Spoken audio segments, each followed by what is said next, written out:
I thought we could get started with a prayer. Almighty God, giver of every good gift, look graciously on your church and so guide the minds of those who shall choose a rector for this parish, that we may receive a faithful pastor who will care for us and equip us for our ministries. Through Jesus Christ our Lord. Amen. Okay, so I think everybody here probably got a letter from me as well as an email, just giving a little more information. As I think all of you are aware now, the vestry did make a decision to install an interim priest. That came after much consideration and prayer, discernment, because we listened to the powers that be, and Jared actually did an outreach with a recently transitioned priest who said, they don't know if they was applied to a church that didn't have an interim, especially with a priest that had been seated for 43 years. And we are definitely finding that,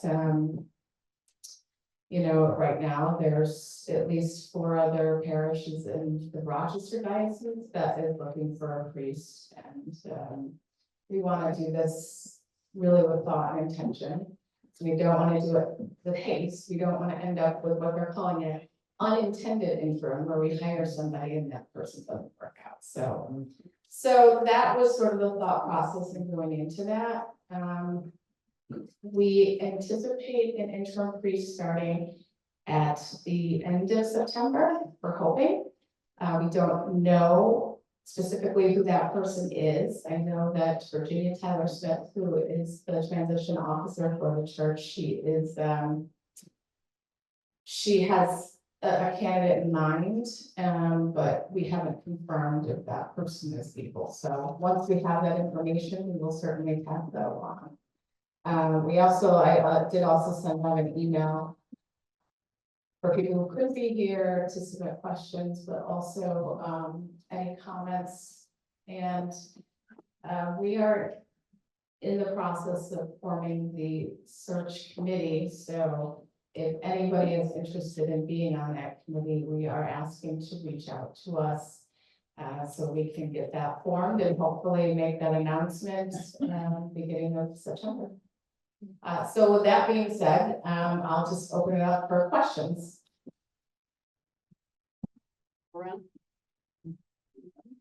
So with regards to that interim, how is that process working? Someone's going to make a suggestion, Virginia, as to candidates? And I'm going to give you the microphone because we have people on Zoom.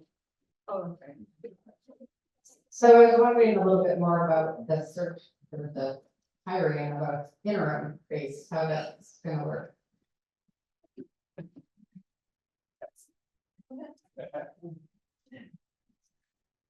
So Virginia Tyler Smith, who again is a transition officer for the diocese, she will vet that interim priest for us.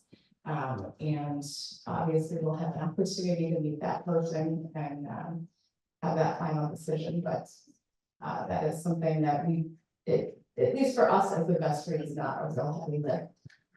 So does that answer your question? Yeah. Right. One interim priest. suggestion. Just one suggestion. Not. So there's only going to be one possible, not like 4 or 5 that we could choose from. Correct. Sorry. We get so used to being told to hold the microphone closer to forget that I did college radio for all these years and I know how to do this. Yes, that's correct. When it comes to selecting a priest, an actual rector, that's when we're given, hopefully, a larger number, right? That's not the case with an intern though, because there are priests who that's what they do. They work as an intern in between pastor or in between rectors and their assignments. So they're used to dealing with with grief, honestly, because in our case, we have somebody who's around for more than 4 decades. They're used to working with people that are going through that, they're used to working with parishes that need that support. And Virginia made it very clear that the person she has in mind, she thinks will be exceptional for us. And as soon as we started talking about it, she knew exactly who she wanted to go to. So that's literally as much as we know about this person at this point in time. But as soon as we do know more, we'll share that. When it comes to the larger number of candidates, again, hopefully larger number of candidates for the actual rector position, that's something where it'll be a much more of a lengthy process of vetting that by the search committee. Diocese involved, there's a whole huge process, and we're certainly always able to answer any questions about that as time goes on.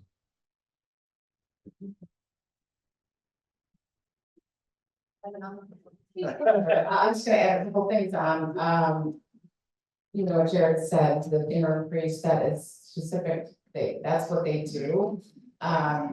They are specifically trained on being an interim priest. They are not somebody that would ever be a candidate for our permanent rector, but they are trained, especially in that spiritual guidance, just getting us through this healing process, so.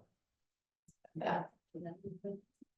Also, I think it was Virginia Tyler Smith from the diocese that said too that this person will come in, but not try to make any big changes, that this person's, trained to go with what we're doing and keep it going and support us with everything that we already have in place. So don't feel like this person's gonna come shake everything up. Hopefully, yes. And just one other thing, we as vestry also decided that the interim priest would not hold the role of head of school for the Arts Academy. We don't feel that that's something that an interim priest is specifically trained in, and we certainly have great leadership within the Arts Academy and on the vestry to make sure that things are running as needed.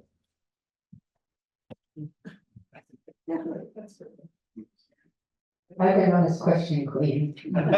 Thank you. Excellent points by all three of you, adding on to that conversation.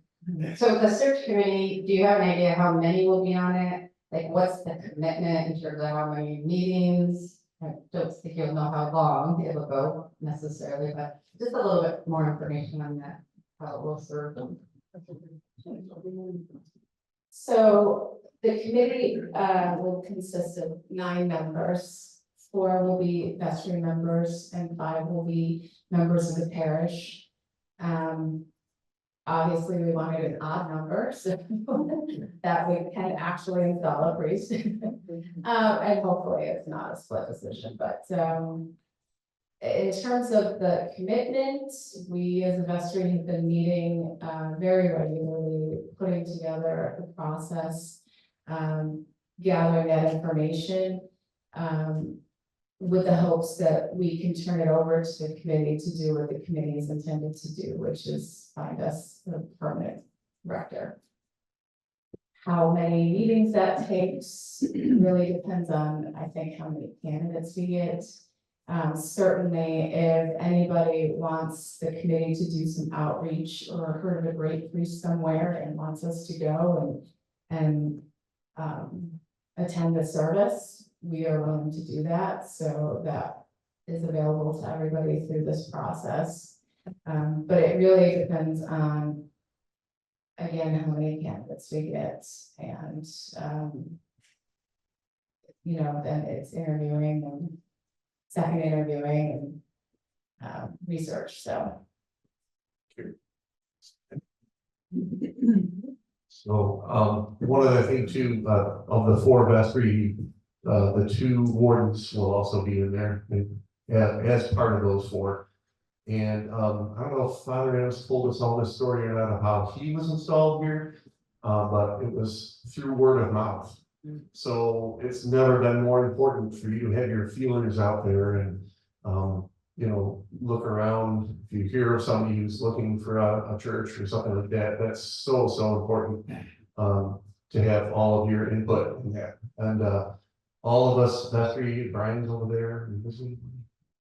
Please talk to us. Don't just say, oh, they won't want to listen to us. I just saw somebody yesterday and they said, oh, they don't care about my, this is my input. Wrong, we care a lot. Just like, in the church, when we all start a prayer, you know, some people hit the swallow and take breath, the other people take over for it. This is a group effort, so we couldn't be more in need of your input, so. I think I have this correct, that even if you give us a name, that person still has to apply through the diocese. That's where it all begins, and then it kind of comes back around to us, I guess. So, that's just how the process will go. And then we're gonna be also doing a survey. Do we know anything about that yet? As far as input? Yes, so that's a great lead up to this. There's going to be a survey done, but it will be done by an outside company. The reason that it's done by an outside company and not something where we just send you a list of questions to the usual weekly email is because this company, this is what they do. They survey parishes and congregations, and they have data sets on 4,000 congregations that they survey, and they use the same questions. The reason they do that is so that now we can say, well, at St. Peter's, this is the most important thing, as compared to nationally, this was the most important thing. That's important data for the search committee. It's important data for a candidate to look at. It's just really good to know. And I don't think we've ever dove in that deep to every individual opinion within the parish. I think it's really important. So we will get some more information out. The company is called Holy Cow. And but it's really, really amazing in what they do. And we'll make sure that everybody knows when that survey is going to come so that it doesn't look like spam in your email or anything like that. So that will hopefully be sometime in September when that gets sent out to everybody.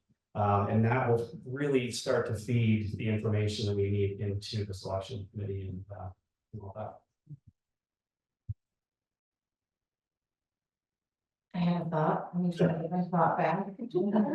Oh, input, yeah, so I think the first part of this process after we form a committee is going to be gathering that information, offering meetings and town halls, and really trying to get a good cross reference of our church. We are very diverse, and we want to make sure that everyone's voices are heard. So there's going to be a lot of time and consideration put into the process to gather all of the information.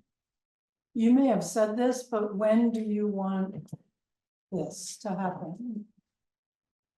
When would you like the search committee for people to begin to apply? When do you want it formed? You probably already said it, but no. We are hoping to have the committee formed. We will have Virginia Tyler Smith here on September 8th, who will give a little bit more information from the diocese in terms of the transition, and the interim priest in particular will have questions.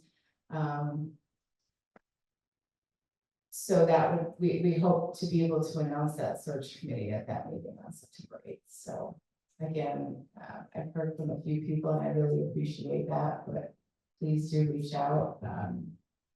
We welcome your, willingness to serve, so.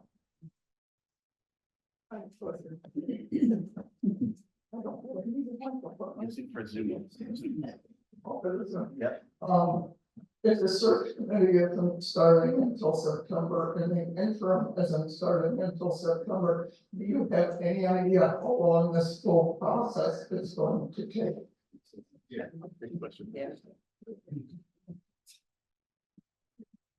So when we contract with the interim, it will be for a period of 1 year, but we don't anticipate this taking a full year.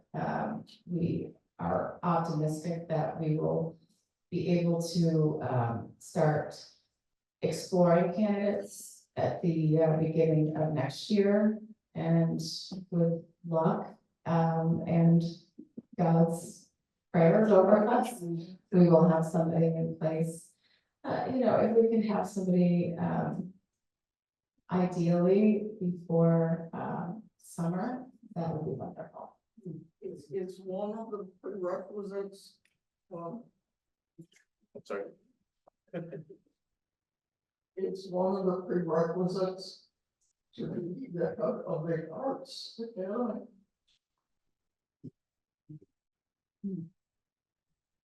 The way that the Arts Academy is set up, it is a school of the Episcopal Church. So it is the rector of the church who is the head of school.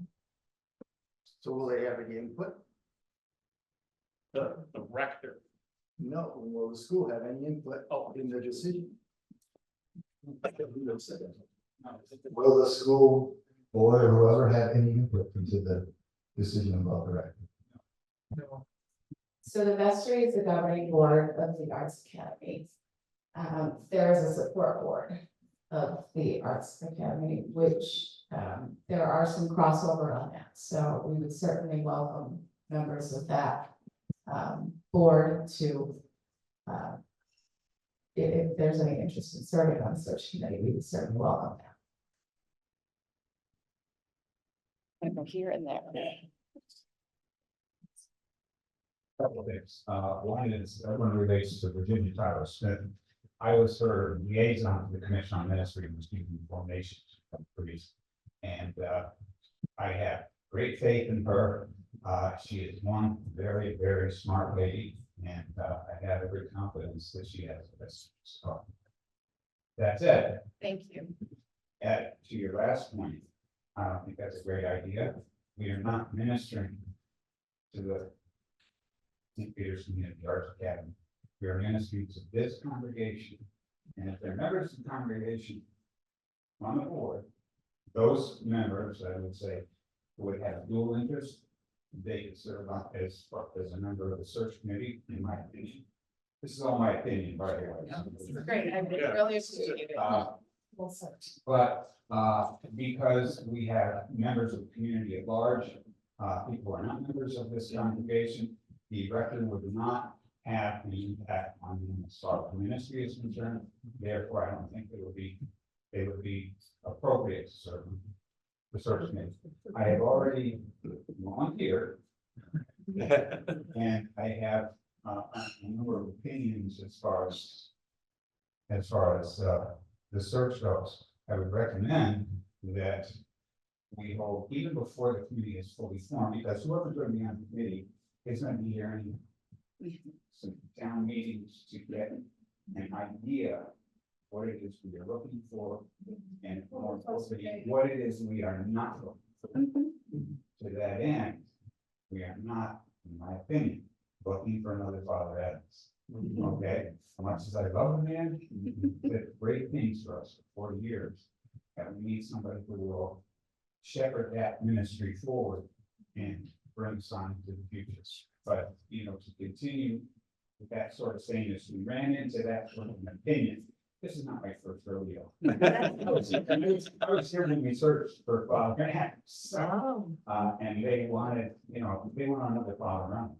Not that Father Adams was a bad guy, he was a good guy. I mean, the church prospered on his leadership. But not me. We need different. New ways, new pathways. Sure. But with respect to All right, now shut up. Yeah. Thank you. I just to follow up on a couple of things, just to be clear, they're only members of this congregation will be on the search committee. That's, they have to be a member of this congregation. And thank you for that input. That's, we're meeting, the vestry will be meeting again tomorrow night, and you raised some really great points that may cause us to pause on forming the committee until we have some of that background information. So I appreciate that. And now I'm going to turn it over to Cindy right now.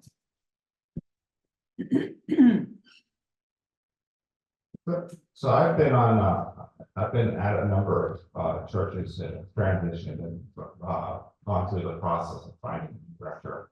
And I've been on the periphery with my family has been participated in that as well.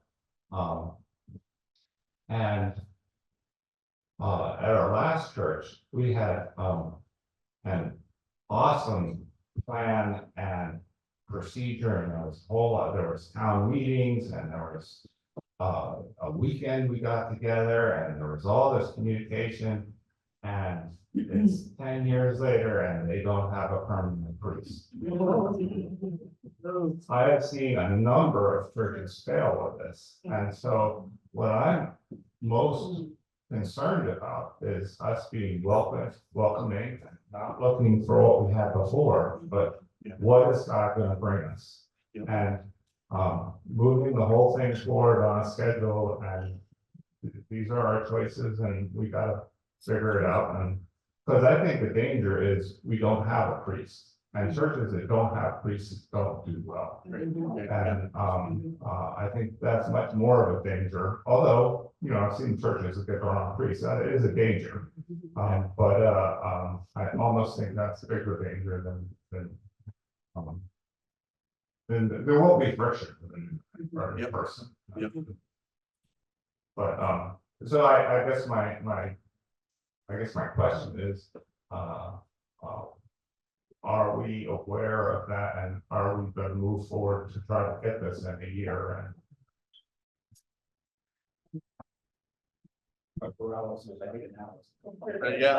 Yeah.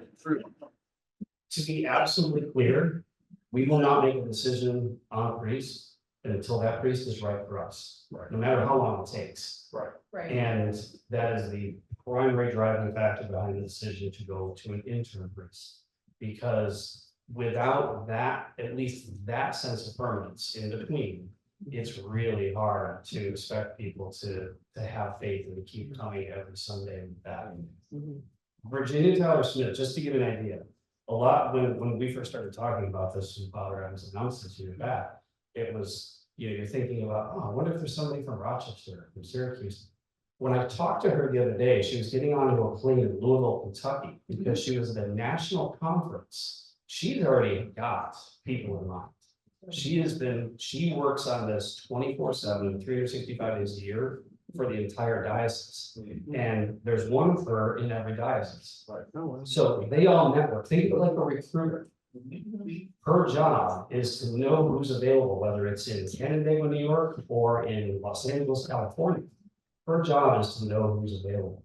So as soon as a church comes around to needing a new rector, she already knows the church. First off, let's be clear on that. She knows St. Peter's and New St. Peter's long before Father Adams announced his retirement. And she's already been able to start looking at people. We have no idea who those people are, but she's able to start connecting with people and kind of saying, hey, I heard you might be looking to make a change. Got this church in upstate New York that's opening up. What do you think? And she's talked about meeting with other people that do what she does at these conferences, and it's almost like an NFL draft day. Like they're working out deals to say, well, I know this person's going to be a good fit, but this one's probably a better fit. And she's told us there's been several times where two of them thought they had their rectors placed in the right church, and at the 11th hour they decided to flip it, and it was the best decision they ever made.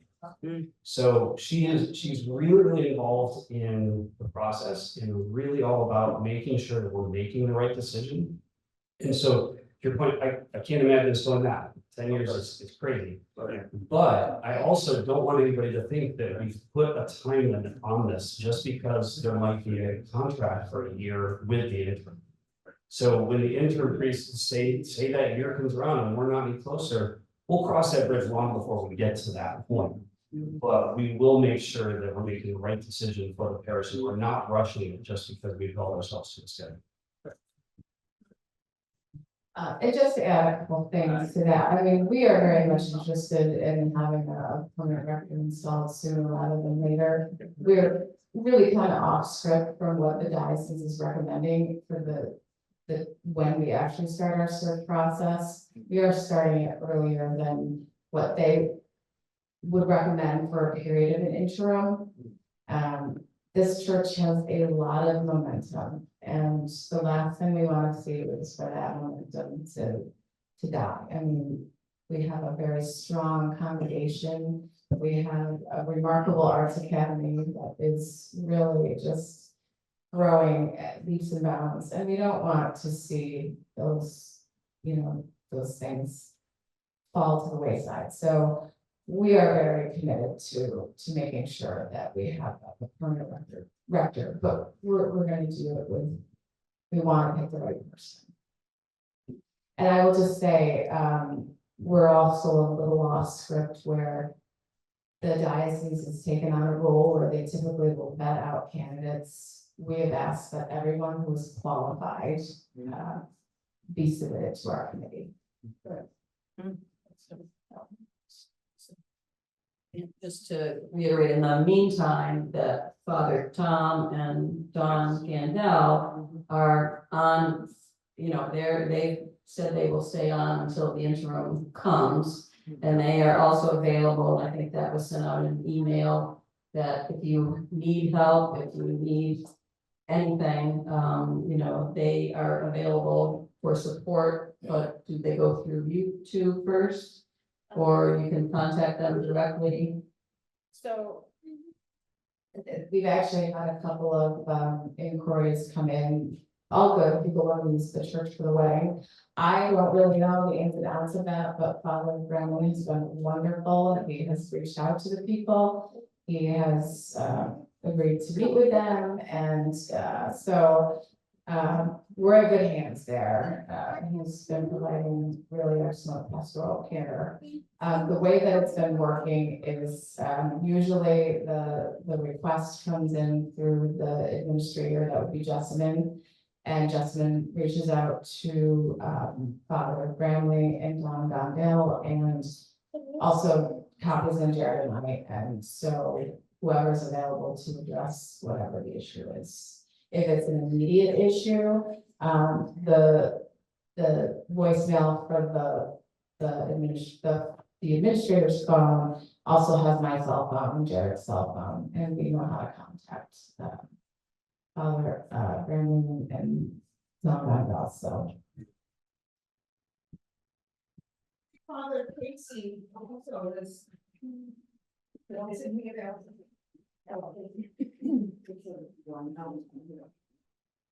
So I think Father Phil Casey, who's over on the Seal Beach, I think he's in Bridgeport. I think he's available as well. And Reverend Virginia Tyler Smith also said she would do something in a pinch too. So, yeah. We didn't hear that. Virginia Tyler Smith said that she is available, or can get somebody if all other options fail. So we are. I don't want to beat a dead horse, but years ago I was on a search committee and it worked diligently for a year, a really strong candidate. And then the diocese moved another candidate and we were stuck with that person. So how autonomous is this group, and is it your decision at the end? Say it is. It is 100% our decision.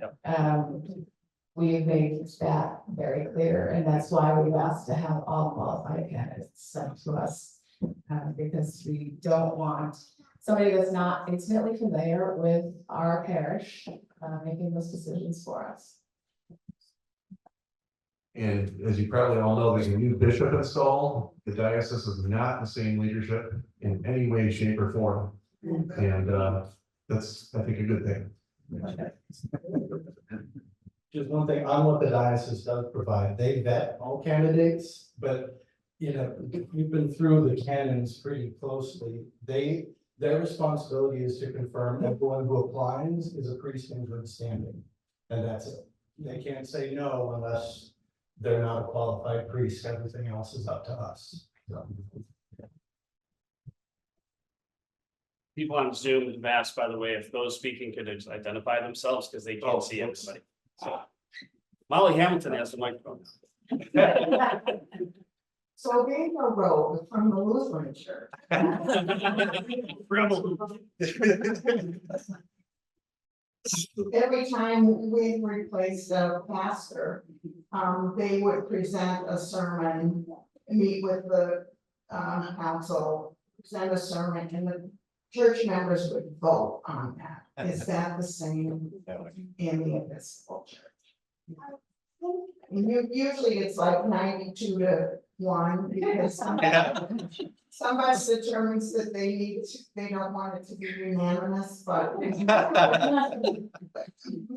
it's also, not worked, they've also been voted down, so I just wanted to know if the congregation has a chance to vote.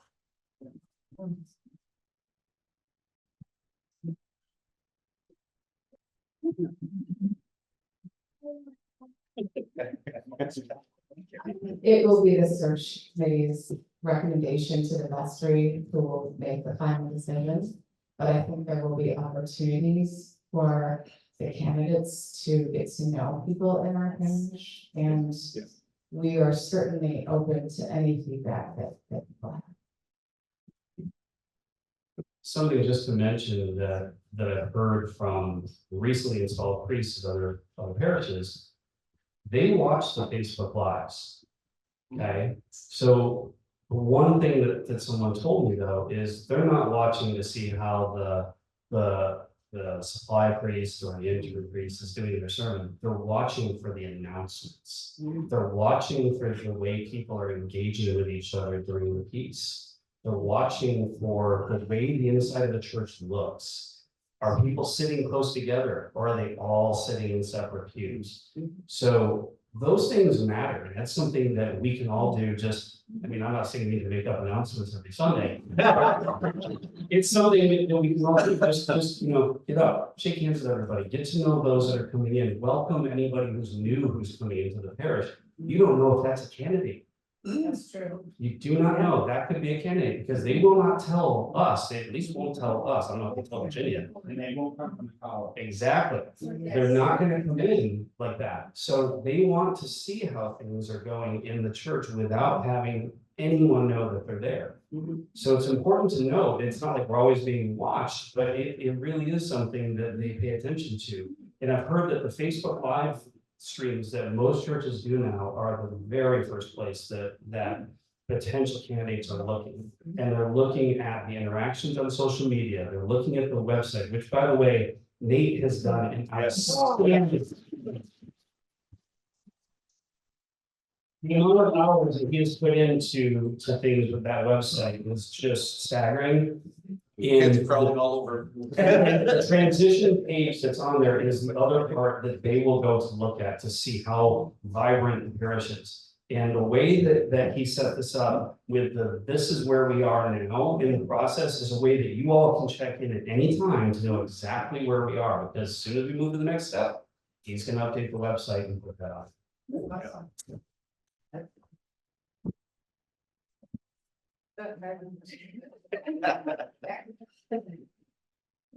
Well, speaking of visitors, there was 2 here today, Cindy and Bill Hall from Hall, and they're looking for a church. They were sitting a few rows for Crescent, so just so you know.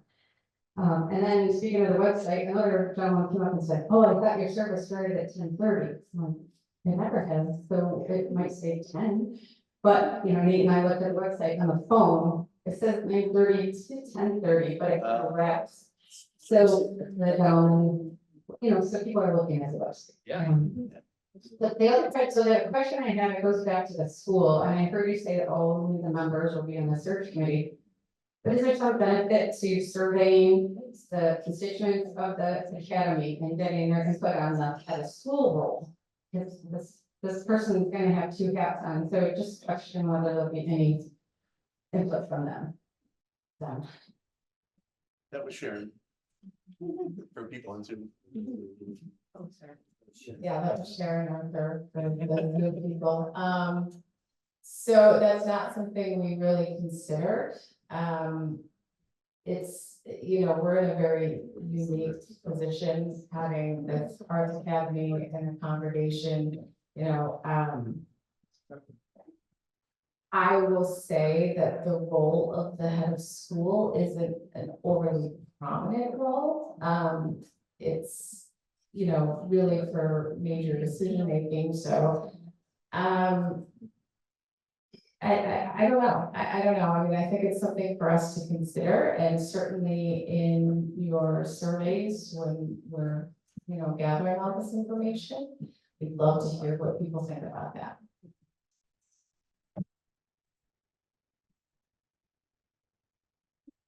Teachers don't pick the principal. You know, so, right? That's Josephine Perry. That was Josephine Perry. I'm Mary Henry, I follow directions better than you. How much influence or control does the new priest have over the Arts Academy? And how it's run and you know, who gets hired? No. Are you asking about the interim? No. Okay, so the new permanent record that we have, just so I understand the question, how much input do they have in? Sorry. Like telling people what to do at the academy, you know, the people under them that run the academy. You have your hand up. I was on the board 14 Okay. years. Okay, so you want to answer this question? Okay, perfect, thank you. John Norvell, and I was on the board for 14 years. Father Jim gave very much the direction of where the board was going to go. But the support board is not an executive board for the Arts Academy. It is a support board. And it does events, it helps raise money, but it's not a decision-making group. It is the vestry that makes the decisions for the Arts Board. So the head of school does provide the guidance of where things are going. But the executive support board, as they call themselves, don't. Give for material, rebuttal to that, and that rebuttal, in addition, we listen to, currently Kirsten, you know, 9.999 times out of 10, we agree with what she's saying anyway, so she's fantastic with that. So, oftentimes it does align, but ultimately the vestry does have the last say on that, so Molly. As far as hiring, teachers at the Arts Academy, I think, Father Adams kind of gave the blessing at the end, but was not, totally involved in the interview process or watching, the teaching or, anything. You know, I was involved in hiring a couple people now.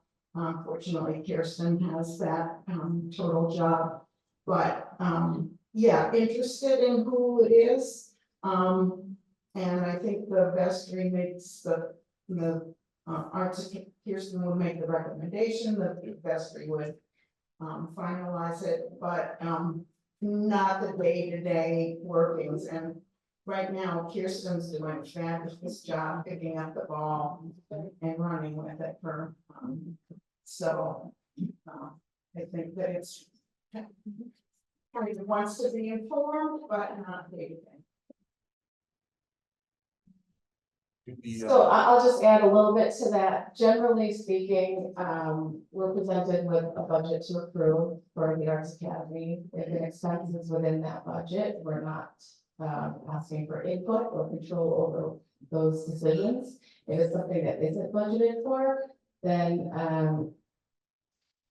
typically Kirsten would make a presentation to the vestry, request that there be an amendment to the budget, and we either say yes or no. So, but the actual hiring of people, aside from that administration role, is really for Kirsten and whoever's input she seeks through the Arts Academy.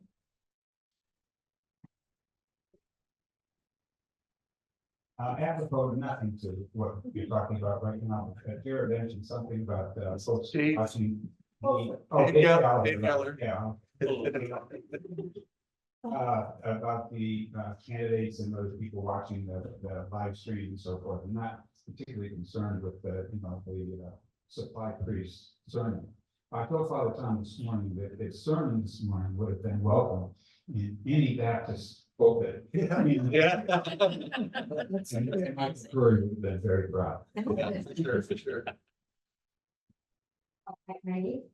Nancy Rolster, going back to vetting the priest, you said they check to make sure there's a priest now. Maybe if it's my suspicious nature, does that include a background check? Yes.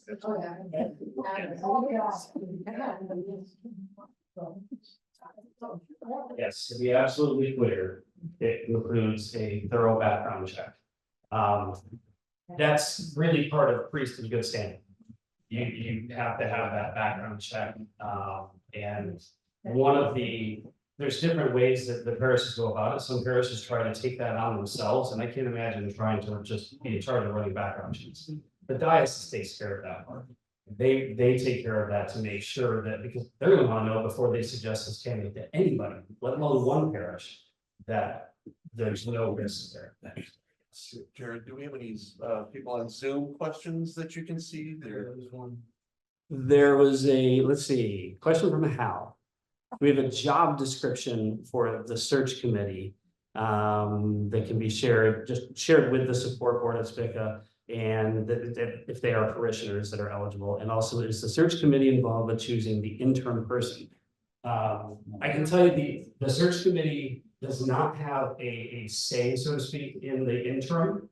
The interim is chosen by the diocese and placed with us. Now, to be clear, if there was some reason that this person was not a good fit, that doesn't mean you're stuck with the person, okay? So if there was some issue that came up or some major disagreement or whatever, we'd cross that bridge when we get to it. It doesn't mean that it's a permanent thing. As far as the job description, if you will, for those that are going to be on the search committee, yeah, we will put some idea of the time commitment of that out to everybody, and an idea of what that's going to entail. Probably a lot of Zoom meetings, I would assume. The vestry's been meeting every other week by Zoom, and we usually do not meet during the summer. So a lot of conversations, but we can certainly put that together and get that out there.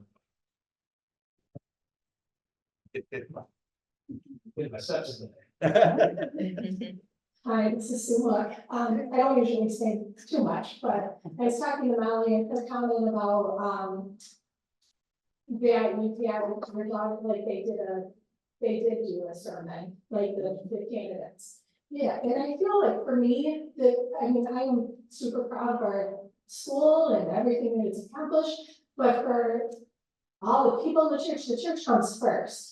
And how we're fed, kind of going back to Father Graham's, sermon this morning. It's how I'm fed each Sunday, that helps me carry on my week, knowing that I have Jesus in me. And I feel like sermons are a huge, important part of that. So I wasn't sure on your answer to her question about that. Would the candidates be like when you have a new principal or a new superintendent, they come around, they meet the students, they meet the teachers, like have them do a lesson, right, Josephine? So I'm just curious if that's part of,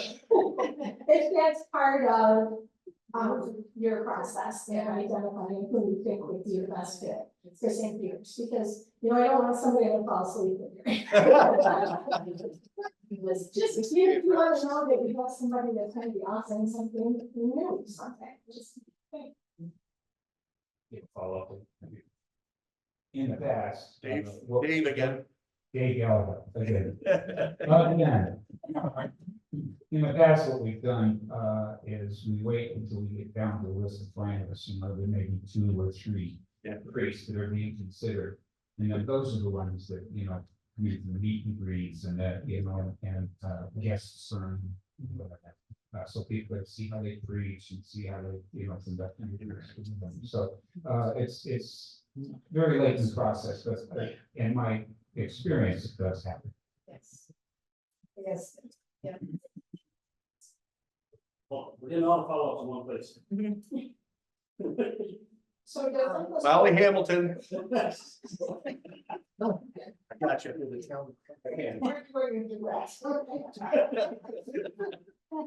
Doesn't the search committee go, if they get a couple suggestions, don't they go to that person's home church and they get to see who they are and how they work. That in depends, that Pardon? depends. That depends. Yes.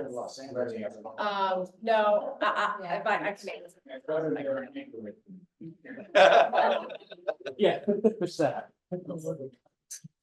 So it depends because sometimes a priest may not want their parish to know that they're looking at other congregations, so. It really would be up to the candidate if that's something that they would feel comfortable with. Just one thing to add on to that I know in looking at the information the diocese has provided and looking as we plan for budgeting expenses for the process, there is a line item in there for going to see the priest give a service. I don't know that I don't think I've heard anything about there being like a specific point in time at which the idea is that this candidate comes one Sunday, this candidate comes another Sunday. I honestly would have to look further down through the process because we've been really focusing on the very beginning stages of it right now and see whether that's something that's done traditionally. I can see the validity of that for sure. But the biggest thing to take into account here too is that the search committee is acting on the best interest of St. Peter's. And that when those decisions are made, they're not taken lightly. This is something that is done knowing that we're not going to have the next fall rounds. We do want that next step in the process. We want to make sure it's somebody that's not going to put us to sleep with 45-minute sermons. We want to make sure that it's somebody that's excited and energetic and everything. All of those things come into play. All that's going to be something that can be indicated in that survey that's going to come out too as to what's really important to you. But I will certainly look into that and see whether that's a part of things further down the line. Makes sense. Oh, I'm sorry. Catch you before you leave. Very simple question. Some of us are not getting what decided how to get your emails. How do I get my emails? You can give me your email address on the week. Do you have a, so you have a pen and paper, you can just write it down and I'll grab it. Yep. Would everybody else here? Are you getting the ones from the church at all? I get the one from her. Jasmine? Okay. That's it. Yeah, we have an email that we set up in the vestry. Make sure it's right. It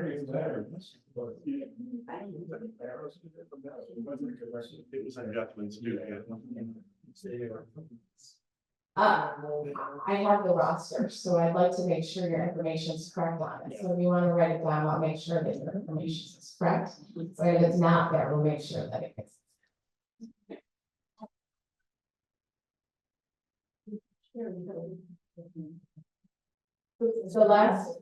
The last email that I sent was from St. Peter's Vestry, or Vestry St. Peter's Geneva at gmail.com. So we have established that. Right. Yeah. And thank you so much. This is so important that you said something because we want to make sure it gets out to everybody here and communication is.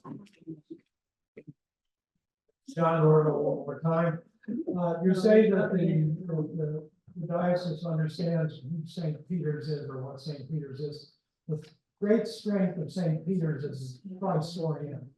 And we've been many of the churches that have been politically oriented. Yeah. And I would hate to see them put someone in here that puts politics ahead of Christ. Amen. I will say that we have discussed that and that is very, John, your part is very important to us. We appreciate the diversity that this congregation has, and we do not want our next rector to bring politics into this. You have 15 minutes to present Christ's message. Are there any other questions? We're troublemakers.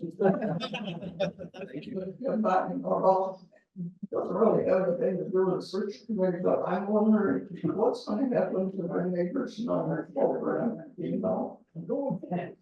There you go. Yeah, that's one of the reasons we wanted an interim, we really, for the pastoral and all that kind of stuff that, you know, day by day business, but Sue, and I have looked into neighbors night, and thank God Nate Evans gonna be there helping me with it. And we're gonna keep the program she's started going, and then hopefully sometime bring it in person again, we'll see. But, you know, it's been really brought families together at the dinner table, bringing it home. And a tremendous support group that comes and puts the dinners together, and, we're gonna really try to build upon that, so, thank you. Bring it back into the church. Eventually, yeah, right now, we're, with the transition, we wanna make sure we get that right that was happening before. Yeah, so. One of the things that we'll be doing in the fall is sending out a call for engagement. There's a number of ministries that we want to see continue. If there's new ministries, you know, just for example, dinner and movie, that hasn't happened in a while, and you know, if people are interested in getting that reinstated, you know, we need somebody to take the lead on that. So we will be doing a call for engagement on our various ministries, and who's interested in taking on those roles. Just gonna, on that note, I think we were gonna talk with Don Beckers too about getting the church school where that's at. And I'm still sending the birthday cards to all the kids on the church school list. Of course, I've been 2 weeks late this time around, but I was doing really well for several years. And just to get some kids come, some kids don't, so we'll be talking with him Don about that. And then just thinking of everyone else as far as the full list of everyone's address, phone number, that kind of thing. Just let Jessamine know if something changes for your information, and then we'll be getting that updated, and so everyone can communicate with everyone in the parish. Yeah, just wanted to mention that we're all ministers of the church. If you look in the bulletin, everybody, all ministers of the church. So your gifts are so important to bring forward. So please continue or start new. We're looking for more people to help with neighbors night too. So if you can help with that, great. We're gonna try to keep it on the Wednesdays. So here we go.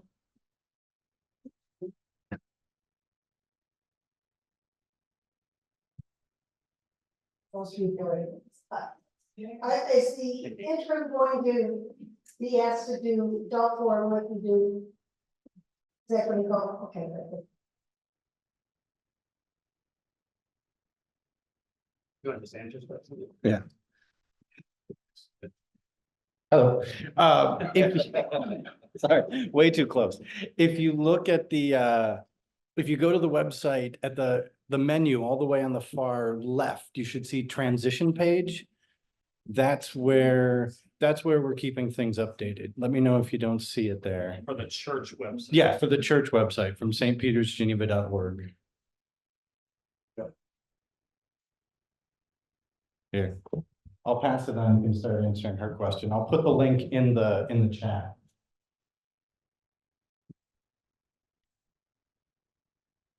I'm sorry, what's the question? Just was asking about adult forum. But Oh, yes, okay, so the adult forum will be run by the interim, yeah.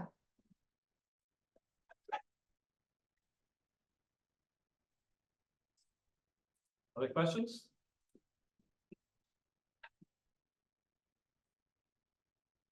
Something I just want to say to everybody, we've not been through this before. And we're going to do our very best. And the important thing for us is to get your help. If you have questions, please ask. No matter how mundane the question might seem, no matter whether you think someone else already asked the question, that's why Dave's been writing down all the questions up here so that we can make sure. So that we can make sure that all of these questions are being addressed by the best. it will take all of us to do this and to do it right and to do it well. And I just cannot say enough about how important it is for us to hear from everybody when there's questions. So stop us at church, stop us at Wegmans, send us email, whatever the case may be. We want to hear from you through this process. So far, and on.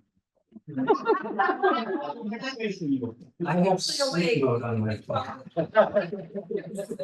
And I really appreciate the feedback that we've been given. It really has given us a lot to consider and things that we haven't thought about or, you know, heard another perspective on. So, you know, this has been just as valuable for us and we really appreciate it. And we've only just begun. And I just wanted to thank everyone who's been continuing to come to church. I've been so impressed with the amount of people that are here, and it's summer, and everyone just seems to be staying with it and staying on track. And, you know, that's so important to keep the church strong and keep us moving forward. So thank you, everybody, for that. We may have bulletins again. I know. Thank you, Chris, for handing it over. The air conditioning to keep. Oh, yeah. Molly, do we need to have Jessamine print more bulletins? I mean, we're only one short or. Maybe do 10 more. Yeah, I think so. Okay, I'll contact her. It's a good problem to have. Thanks. If anybody saw Father Graham this morning, after he took his vestments off. He looks like Danny. Yeah. For the floor. Oh, sure. Just down the aisle. So, Pam, you were saying maybe we need an extra fan up there. Do we have fan? Is there? There's one, we need one for the tail of Challenge. Everybody